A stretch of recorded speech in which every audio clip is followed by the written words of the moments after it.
Good morning, everyone. Alors, bonjour tout le monde. Santiago, dans son commentaire d'ouverture, a mentionné que nous commençons à vraiment cerner les complexités, les défis pour ce qui est de la sécurité alimentaire. Ce matin, nous allons parler de la composante partenariat.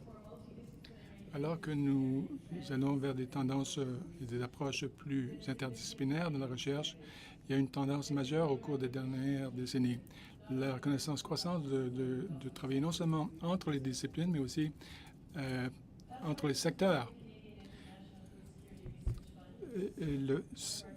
C'est un des objectifs clés, en fait, du Fonds international de recherche, Fonds canadien de recherche sur la sécurité alimentaire. Nous travaillons avec plusieurs intervenants, universités, secteur public, ONG et citoyens. Ils ont tous un rôle important à jouer pour lutter contre l'insécurité alimentaire. Nous avons 167 organismes, 167 plutôt, organismes impliqués dans le fonds depuis le début. Et il y a plusieurs organismes qui ont été impliqués à partir du lancement du programme, mais ça n'inclut pas tous les organismes qui ont été ajoutés au cours des projets. Donc, le chiffre pourrait s'élever à près de 300 participants. Ça inclut une vaste gamme d'expertise, dépendamment du projet, sciences des sols, biotechnologie, les sélections végétales participatives, développement rural, aquaculture, sciences, l'anthropologie sociale, microfinance, agroalimentaire, télécommunications et informations, etc. Géomie, peut-être certaines de vos disciplines, nous savons que vous avez participé. La composition des partenariats au sein de chaque projet, indépendamment des innovations et de la voie pour passer à grande échelle. La complexité et les défis du projet exigeaient un haut niveau de collaboration dans les équipes pour intégrer les méthodes, les données, les concepts de 2 ou plus de disciplines et de secteurs, et pour aussi définir des rôles complémentaires dans cet effort. Comme vous pouvez vous imaginer, gérer de façon réussie ces partenariats, c'est loin d'être très simple. 2 de nos principales leçons tirées du fonds, c'est avoir une vision et un but partagé, c'est essentiel pour avoir une bonne collaboration. Et il faut aussi engager toutes les parties prenantes, comme on a dit hier, au tout début de la recherche pour s'assurer d'une adoption large des innovations. Les équipes conçoivent et produisent du savoir en travaillant ensemble seulement. Ceci exige du temps, de l'espace où les différents partenaires peuvent se réunir et reconnaître la diversité des compétences et des points de vue, identifier des domaines d'intérêt partagés, élaborer un langage commun et une compréhension commune et échanger des idées. Et le renforcement de capacité a eu lieu à tous les niveaux, du leadership des programmes et apprentissage de gestion. En fait, il s'agissait d'apprendre à travailler dans ces grands projets. Aussi, un apprentissage croissé entre les personnels de laboratoire, les gens sur le terrain et les agriculteurs. Et comme Frank l'a mentionné hier, pour les partenaires canadiens, le fonds a donné l'occasion de réseauter et puis des savoirs, augmenter le niveau de compréhension des questions concernant le développement parmi les chercheurs, ils ont aidé à naviguer dans différents contextes, ils leur ont appris à naviguer dans différents contextes de recherche et augmenter leur connaissance et l'appréciation des besoins du Sud en matière de politique. Pour certains partenaires, cette collaboration dans le fond a offert un accès, dans certains cas, à une expertise et les sciences de nutrition et les questions réglementaires, dont on parlera bientôt. Et dans un autre cas, les partenaires universitaires canadiens ont fait des installations de fine pointe, de mise à l'essai des techniques de fine pointe qui autrement n'auraient pas été disponibles pour les équipes. Tout ça a mené à des découvertes scientifiques, fomenter le pouvoir, permis de lever des fonds supplémentaires pour la recherche, ont permis de porter les résultats de recherche et des innovations à une plus grande échelle pour rejoindre les exploitants.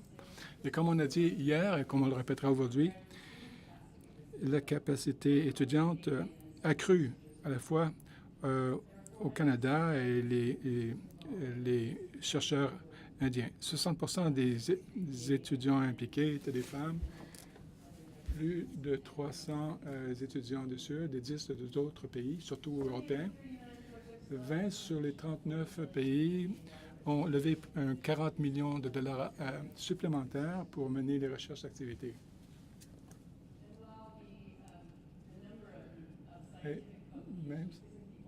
même si le nombre de publications scientifiques n'est pas le seul indicateur d'un bon partenariat, eh bien, j'aimerais mentionner que durant la vie de projet, ils ont produit 471 articles évalués par les pairs, et il y en aura beaucoup plus. Parfois, il faut plusieurs années avant qu'une publication soit publiée, en fait, apparaisse. 375 thèses, 87 livres et chapitres et 72 exposés de politique. Près de 80% des projets à phase 2, en fait, reposent sur des rapports, des relations préexistantes. En plus de le contact de longue date, les partenariats ont été renforcés par des protocoles d'entente qui spécifient les termes de la collaboration et les coordonnateurs de projets qui ont maintenu la communication et qui ont vu la production de rapports à temps et une communication franche et ouverte entre tous les membres de l'équipe. Cette séance, donc, va explorer certains des défis et des principales leçons et comment construire des partenariats de recherche efficaces et réussis.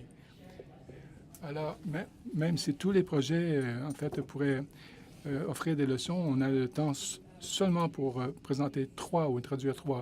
Alors, je vous présente 3 principaux scientifiques qui sont des PK. Professeur Hortense Donatello de l'Université de Nabucco, Dr. Parler de l'Université de Saskatchewan, Dr. Subramanian de l'Université de Guelph. Et nous allons commencer avec Hortense, si vous voulez bien vous avancer.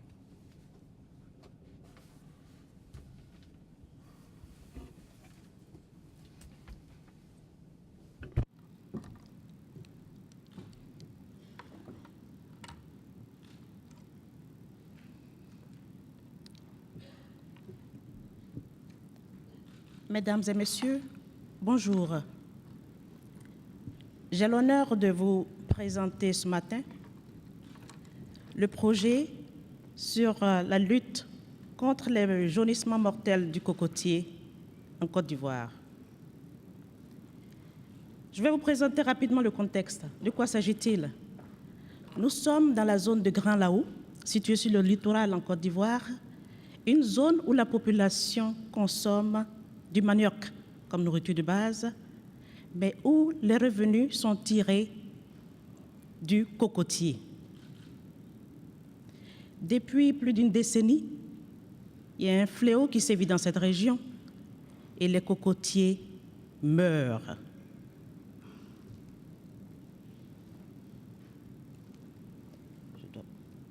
Ça n'apparaît pas ici. Voici un peu l'image. Oh, désolé. Non, c'est pas. De bac. OK. Désolé. C'est là. It's OK. Voici l'image à quoi ressemblent ces cocotiers. Une étendue désolante. On dirait une forêt de poteaux électriques, de poteaux téléphoniques. Et ça s'étend à perte de vue. 800 hectares de cocotiers dévastés. 25 000 producteurs sur les 85 000 que compte la Côte d'Ivoire sont touchés par cette maladie. Quel est le défi pour nous en tant que chercheurs?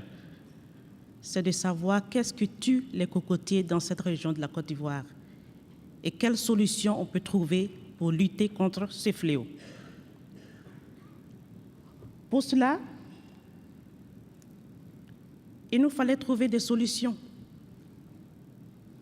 Lesquelles? Nos innovations ont porté surtout sur la production de connaissances, des connaissances nouvelles. Nous avons étudié, il fallait étudier la maladie, l'identifier, comment est-ce qu'elle se transmet, l'environnement socio-économique, quel est l'impact de cette maladie depuis des décennies. Tout cela, c'était nécessaire pour comprendre ce fléau. nous avons aussi partagé ces informations à travers des formations de producteurs, d'étudiants, de chercheurs, d'agents de vulgarisation et même des politiques. Nous avons utilisé différents canaux pour partager ces informations-là. Les plantes cliniques pour les producteurs, les champs-écoles. Nous avons disséminé ces informations-là aux différents acteurs pour que tous ensemble nous puissions trouver des solutions. Nos résultats principaux. Nous avons identifié la maladie. Dorénavant, on sait de quoi souffrent ces cocotiers. Nous connaissons l'insecte potentiel vecteur qui transmet. Nous avons aussi trouvé des agents de lutte biologique potentiels, ce qui est prometteur pour nous.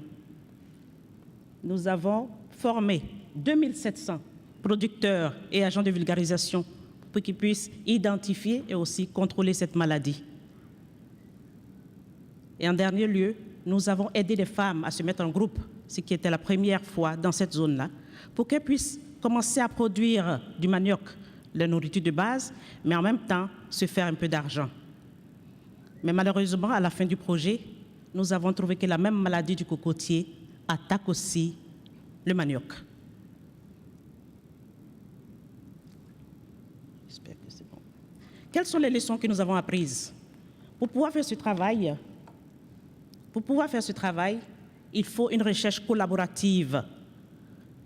Nous avons travaillé avec le partenaire Sporometrics, basé ici à Toronto, au Canada, dont la représentante ici, Yema Arocha, est dans cette salle. Nous avons aussi appris qu'il fallait partager, que chacun des partenaires apporte ses connaissances, son expertise. Nous avons échangé avec les chercheurs, les agents de vulgarisation, les producteurs, parce qu'il faut que l'interaction soit continue. Nous avons aussi appris que sans les populations locales, sans les chefs coutumiers, sans le maire, sans les préfets, cela n'aurait pas été possible. Nous avons aussi le soutien de nos politiques, le ministère qui a assisté à nos conférences et qui a aussi appris grâce à nous. Tout cela, c'est le cocktail qu'il faut pour que nous puissions avoir les résultats que nous avons présentés ici. Mesdames et messieurs, la recherche collaborative est vraiment instrumentale dans ce genre de maladie si nous voulons trouver des solutions. Je voudrais terminer ici en remerciant vraiment le CRDI et les Affaires mondiales Canada qui ont vraiment contribué à ce que nous puissions donner une lueur d'espoir à nos populations en Côte d'Ivoire.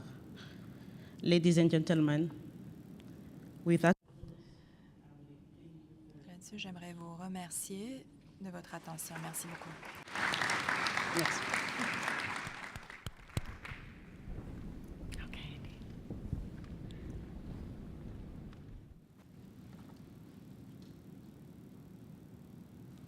Good morning, ladies.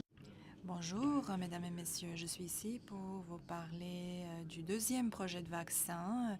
Vous avez entendu David Wallace et son projet. Il a fait un excellent travail à introduire des vaccins en Afrique. Je ne vais pas répéter ce qu'il avait à dire, outre mentionner que les maladies infectieuses, qu'on parle d'animaux ou d'humains, parce que nous sommes juste une autre espèce d'animaux, cause plus de décès sur la planète que toute autre chose. Évidemment, les vaccins sont une façon proactive d'essayer d'atténuer les menaces de ces maladies. Je suis ici pour parler au nom de Biro Intervac, en Nairobi, Kenya, est ici à ma droite, et Hillary, donc l'Institut de recherche sur le bétail à Nairobi, qui est le troisième parti. Donc, CPPP était en fait le cible de notre recherche. C'est causé par une espèce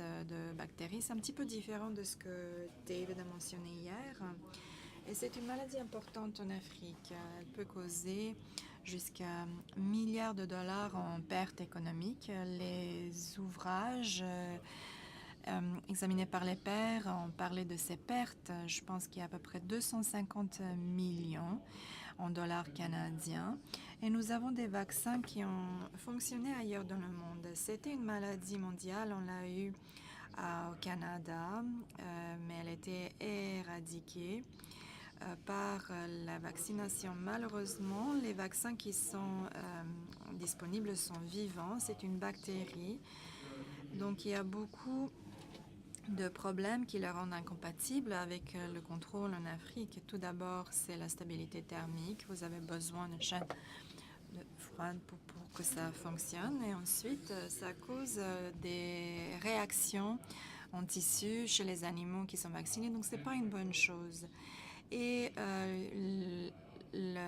l'utilisation antimicrobiale, ça ne marche pas avec un vaccin vivant. Donc également le mouvement des animaux au Canada, aux États-Unis, en Australie et ailleurs. Le vaccin a fonctionné parce qu'il y a eu des restrictions par rapport au déplacement, au mouvement des animaux. C'est très difficile de faire dans des pays comme le Kenya où nous avons fait nos travaux. Donc on nous a demandé de développer un nouveau vaccin. Très brièvement, je ne suis pas pour vous parler de la science. Ce vaccin a été élaboré utilisant des méthodes de calcul ou d'informatique. Et le raisonnement était simple, c'était plus rapide de le faire ainsi. Donc le biais humain était éliminé de l'équation et le prototype à la fin de la première phase de recherche a été démontré efficace à 81% comparativement de 22% pour le vaccin existant. Donc c'est là qu'on peut parler de l'élimination de la maladie. Donc l'adoption du vaccin était prédit par le groupe socio-économique comme étant bon, mais ça dépendait des coûts. Cela m'indique qu'un agriculteur au Kenya n'est pas différent de l'un agriculteur au Canada, en fait, et il s'agit toujours des coûts.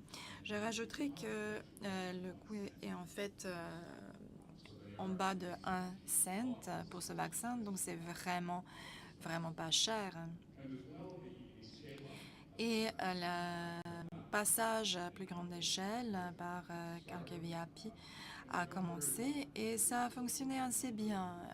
Ça crée plusieurs processus qui sont applicables pas seulement à ce vaccin, mais à d'autres qu'on peut envisager à l'avenir. Les résultats clés en termes de partenariat, il y a eu un bon partenariat avec les agents de réglementation, l'agence de réglementation au Kenya et dans d'autres pays africains. Je rajouterai que la synergie dans les partenariats entre les deux projets de vaccins a vraiment permis ce travail à avancer. Sans cela, je doute qu'on aurait réussi dans l'un ou l'autre. Donc, les partenariats sont allés au-delà de Kankeviapi.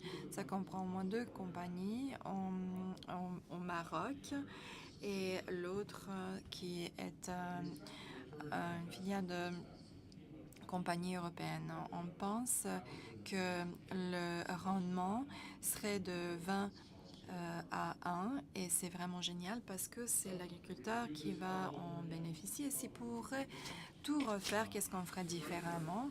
Le cadre réglementaire, ou plutôt les partenariats, ont pris du temps à créer. Donc, en fait, il faut commencer à les avoir avant la recherche scientifique. La même chose pour les partenariats commerciaux. Donc, le problème, c'est que vous avez une organisation non gouvernementale et 2 entreprises du secteur privé, une université qui essayent de travailler ensemble, de les mettre tout le monde sur la même page, et ça a pris plus de 3 ans.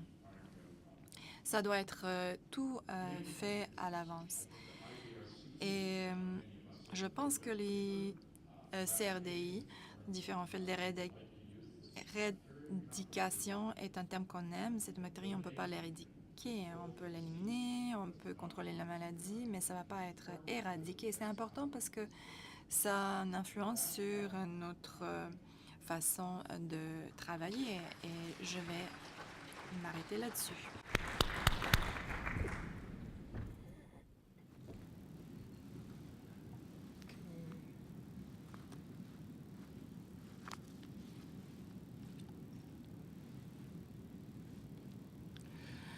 Good morning, everybody. I'm here to talk about Bonjour tout le monde, je suis ici pour parler de la recherche collaborative dans notre projet sur la nanotechnologie dans la préservation de fruits. Vous voyez qu'on a eu Canada, l'Inde, Sri Lanka, Kenya, Tanzanie, Trinidad et Tobago. On avait 150 fermes qui ont participé dans tous ces pays dans le projet. En fait, on a travaillé avec les fruits post-récolte. On perd à peu près 50 millions de tonnes de fruits et ça nous coûte beaucoup de milliards de dollars. Par exemple, une culture, le mangue en Inde, fait perdre 5 millions de tonnes, donc c'est 1 milliard de dollars américains chaque année.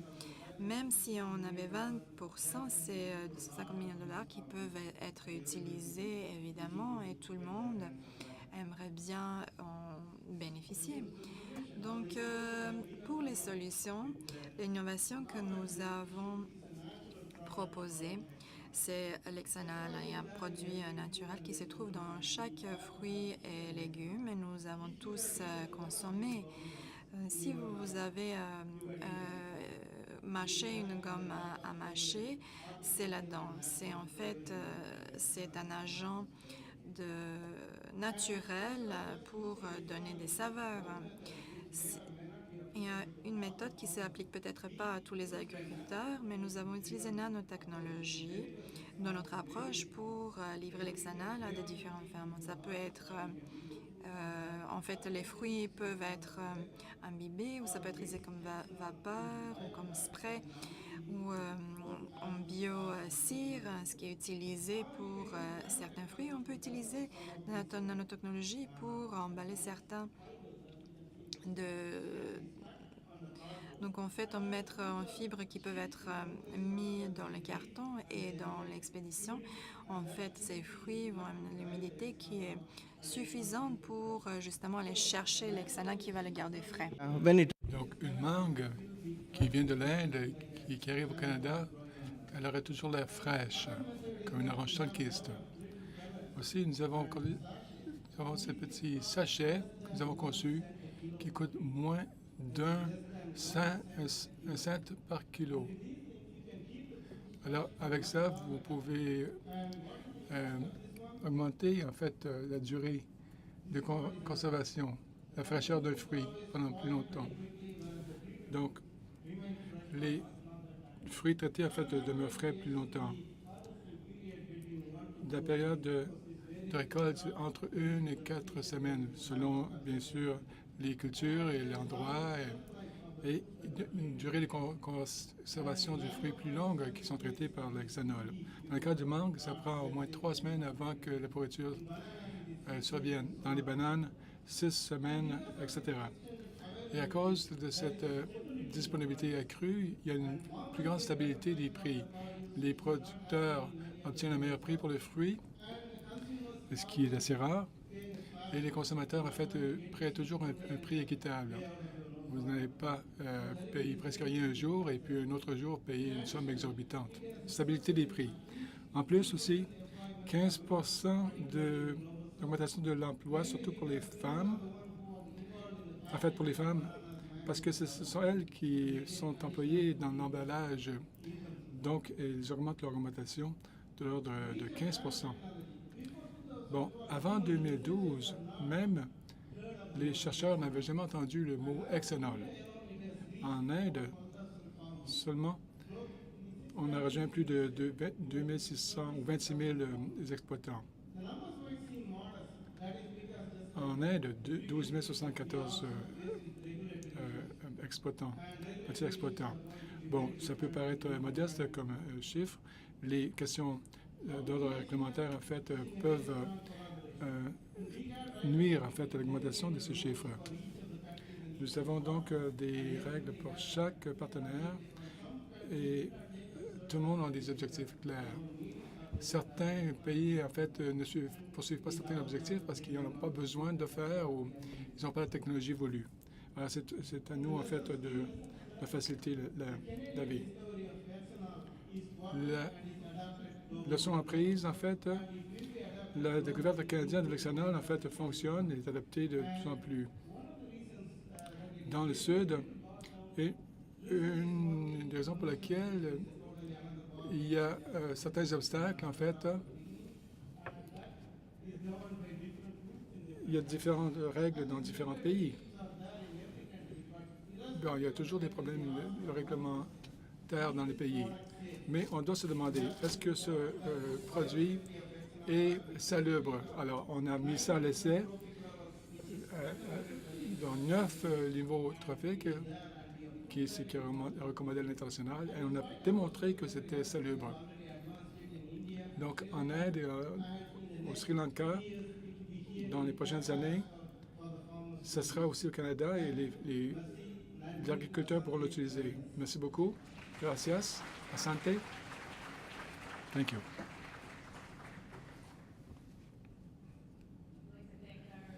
J'aimerais remercier nos panélistes pour la présentation. Hortense donc nous a parlé du réseau d'experts requis pour identifier la maladie et le vecteur. Elle a parlé de la synergie entre les deux projets de vaccins et le partenariat élargi requiert certains obstacles réglementaires que Jay a discuté dans son projet, en fait, où 6 pays ont participé avec 9 innovations. Alors maintenant, on peut demander à nos panélistes de l'extérieur pour nous donner un point de vue externe on a Exane Gabori, présidente, directeur de l'International Jardin. Et on a aussi Ignacia Fernandez, directrice exécutive du RIMSP à Santiago, au Chili. Commençons avec Anne en premier. En fait, j'avais une question pour vous deux. Elle était un pionnier dans le développement de microfinance, qu'on appelle ça aussi financement communautaire, qui repose sur du partenariat complémentaire. Qu'est-ce que vous avez trouvé le plus intéressant dans le travail du Fonds canadien de recherche que vous avez entendu ces derniers jours, surtout concernant le partenariat? Quelles sont les principales lacunes sur lesquelles on devrait se concentrer, selon vous?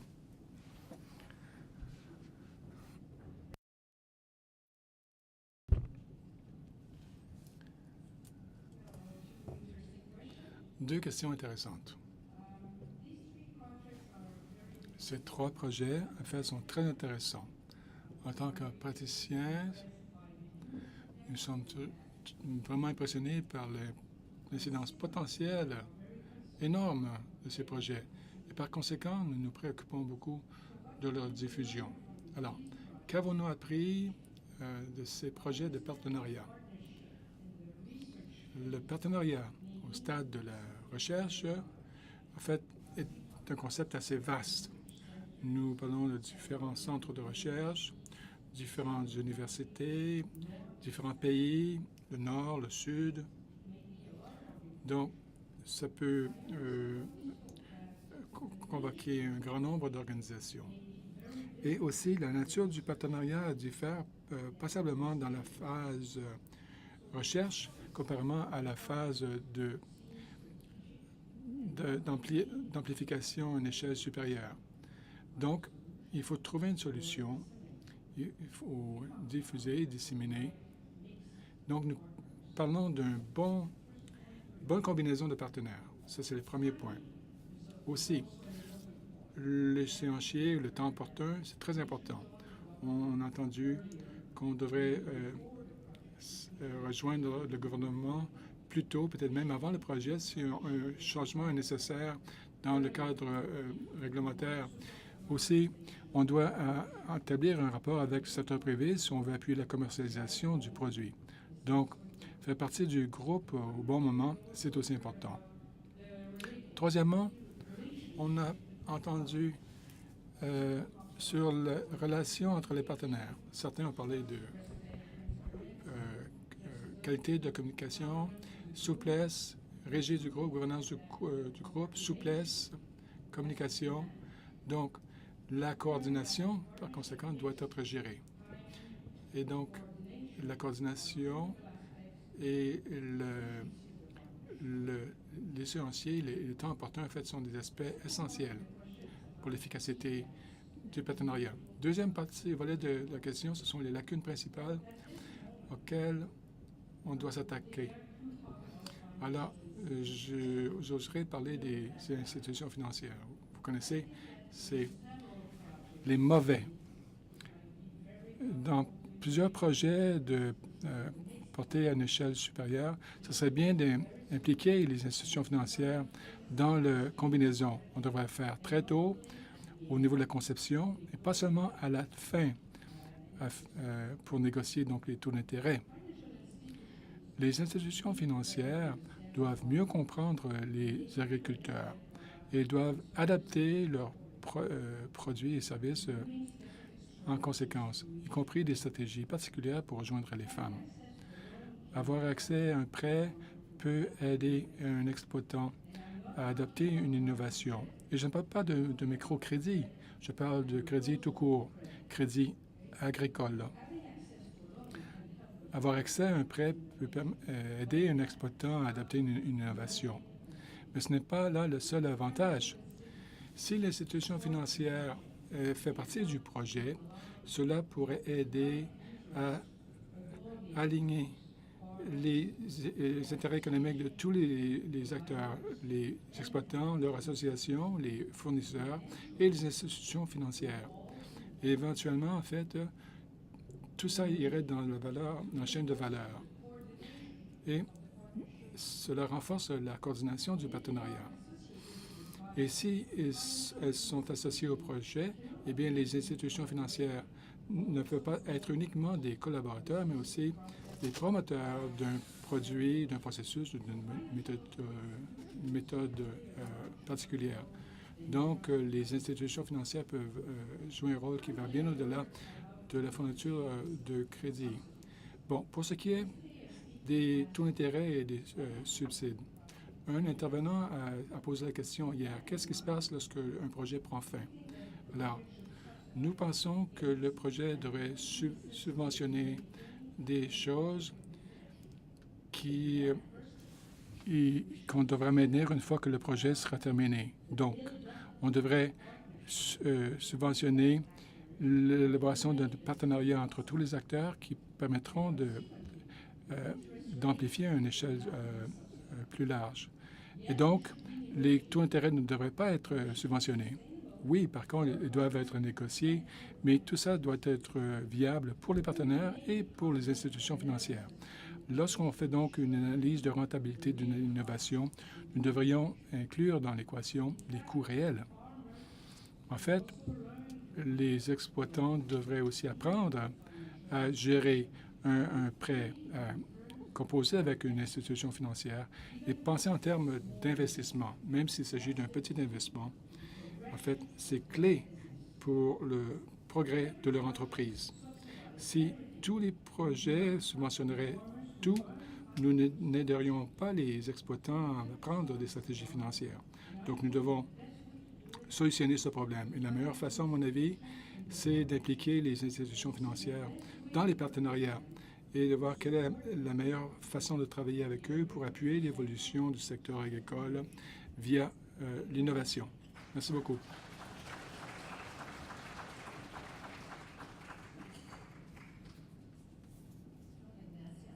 Ignacia, ma question, compte tenu du travail de MISPER pour améliorer les stratégies pour contrer les problèmes en Amérique latine. Quelle est la principale contribution du Fonds de recherche canadien sur le partenariat? Et si on devait reprendre à la case départ, qu'est-ce que vous changeriez?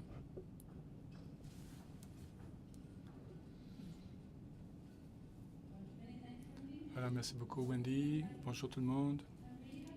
Je suis vraiment heureuse d'être ici avec vous ce matin pour partager certaines idées puisées dans nos travaux en Amérique latine. Alors, oui, j'aimerais répondre à la question de Wendy, mais j'aimerais souligner aussi à quel point le partenariat peut contribuer à ce qui me semble être les deux principaux défis auxquels nous sommes confrontés suite à la fin du programme de recherche du Fonds canadien de recherche. Un acronyme, en fait, très difficile à prononcer, même plus que mon propre acronyme du REMSIP. Bon, les deux principaux défis, comment rejoindre un plus grand nombre de personnes avec ces innovations et comment faire en sorte que les résultats soient en fait viables à long terme. Bon, quelques mots sur l'organisation que je représente. La recherche appliquée pour une meilleure transformation, on utilise une approche territoriale au niveau subtropical avec un bon soutien du CRDI. Au cours des 10 dernières années, nous avons fait un effort spécial pour renforcer notre influence, capacité en matière politique. Il n'est pas suffisant de comprendre les processus de développement rural, mais nous voulons contribuer aussi à améliorer ces processus pour qu'ils soient plus équitables, inclusifs pour tous les gens qui vivent en milieu rural. Nous nous définissons comme étant un réseau depuis le tout début. Mais pour améliorer l'incidence de nos travaux sur la politique, nous avons créé une stratégie, un modèle d'entrepreneuriat politique, si vous voulez, qui met l'accent sur la création de partenariats. Et c'est ce dont je discute présentement. Notre approche repose sur certains principes qui sont très semblables, à mon avis, à ceux qui ont mené à la création sur lesquels repose le Fonds canadien de recherche. Il faut travailler de façon transdisciplinaire, transsectorielle pour adresser la complexité et ça doit impliquer aussi non seulement des chercheurs, mais les organismes de la société civile, le secteur privé, les gouvernements et aussi les organisations de base dès le début du processus de recherche. Donc, c'est un processus qui est basé sur un dialogue entre différents intervenants pour appuyer des politiques et programmes spécifiques. À partir de cette expérience, je pense comment les projets financés peuvent tirer profit de ces partenariats, pas juste pour l'innovation de fine pointe, comme nous avons vu, mais pour accomplir des buts traditionnels, c'est-à-dire de passer à plus grande échelle, renforcer la façon dont on fait la promotion auprès des agriculteurs et d'avoir la durabilité. Ce sont des choses importantes pour moi. Donc, je vais faire référence rapidement à l'innovation. Nous avons eu des discussions hier, aujourd'hui. C'est pas linéaire. Il n'y a pas une solution passe-partout. Mais l'innovation en agriculture peut être vue comme un processus construit socialement où on a une multitude d'intervenants qui participent. C'est pourquoi il est tellement important d'être attentif à la qualité des interactions entre les agents et particulièrement dans les processus d'apprentissage social qui est intégral au processus d'innovation. Les gens, ils doivent pouvoir s'approprier cette innovation et ainsi l'innovation est le produit d'un réseau d'agents qui interagissent mutuellement en ramenant des ressources et capacités dans ces interactions. C'est donc une nouvelle façon de gérer ces processus. Si on les transforme en politique internationale ou si on veut élargir l'adoption par les agriculteurs, c'est important de travailler avec les gouvernements et avec les associations d'agriculteurs. C'est pourquoi nous ne devons pas juste contacter les gouvernements, mobiliser les gouvernements à la fin du projet, mais plutôt depuis le début. En Amérique latine, les gouvernements se méfient des solutions où ils n'étaient pas impliqués depuis le début. C'est pourquoi on a beaucoup de difficultés. En tout cas, c'est ce qu'on voit en Amérique latine. Donc, le travail collaboratif est important pour avoir la compréhension mutuelle et mutuellement bénéfique entre les différents intervenants. On a besoin de plus d'efforts pour s'assurer que les résultats soient durables et mis à plus grande échelle. Il faut travailler également avec les organisations du peuple et les organisations de société civile. Donc, changer de façon de faire. En ce qui concerne la qualité des solutions et s'améliore s'il y a un plus grand nombre qui en voit les bénéfices et impliquer tout le monde depuis le début. Les opportunités, les conditions d'innovation sont malheureusement distribuées de manière inégale, comme beaucoup de ressources. Et donc, en fait, les pauvres dans les régions rurales sont défavorisés. C'est important pour qu'ils adoptent et s'approprient les solutions d'innovation.